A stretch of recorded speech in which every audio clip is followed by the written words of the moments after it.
Create کیا گیا تھا البدر کی طرف سے، جس نے جو اس وقت ایسٹ پاکستان کے شہریوں کے دلوں کے اوپر جو ہے وہ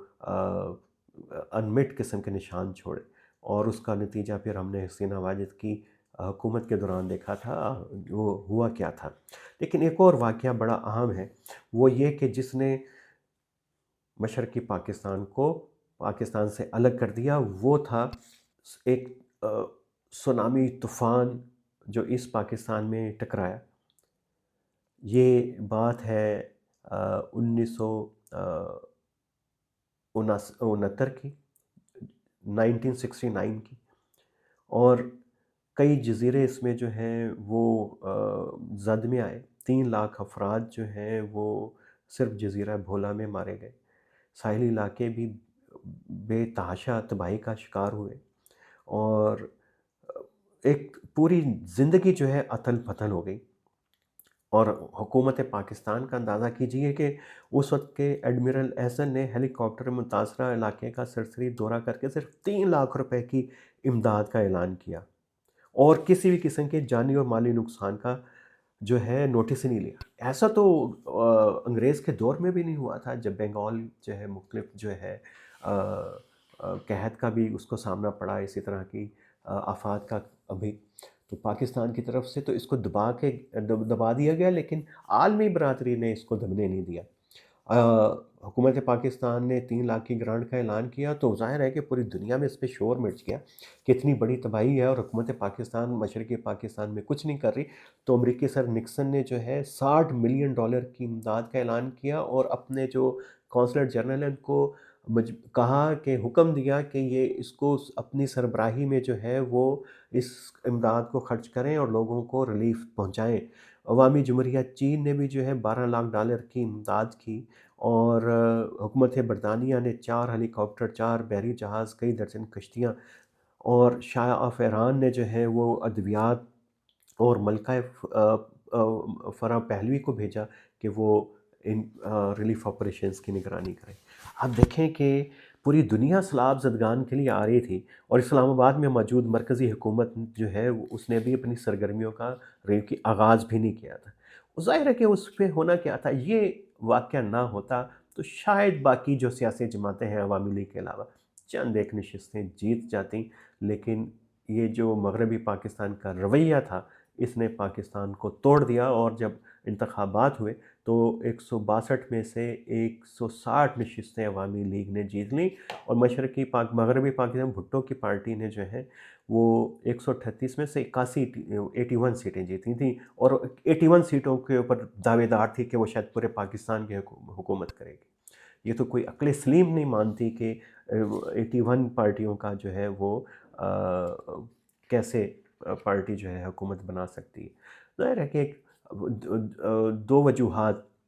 جو مشرقی پاکستان کے الگ ہونے کی بہت ساری عالمی رپورٹوں میں فیکٹ فائنڈنگ مشنز کے اندر ہیں، بہت ساری چیزیں ہوں گی، بہت سارے عوامل ہوں گے، زبان کا جس کا بار بار ذکر کرتے آ رہے ہیں، لیکن 2 فیکٹر اگر ان انتخابات کے نتائج کو مان لیا جاتا اور ریاست جو ہے وہ تشدد کا، بے معنی تشدد کا رستہ اختیار نہ کرتی، اور اس سیلاب کی جو صورتحال کے اندر جو طوفان میں بنگالیوں کی مدد کرتی، تو شاید پاکستان کچھ اور سال جو ہے مغربی پاکستان کے ساتھ رہ سکتا تھا۔ ظاہر ہے کہ ساتھ رہنے کے لیے مغربی پاکستان کے ذہن کو بدلنا ضروری تھا، جو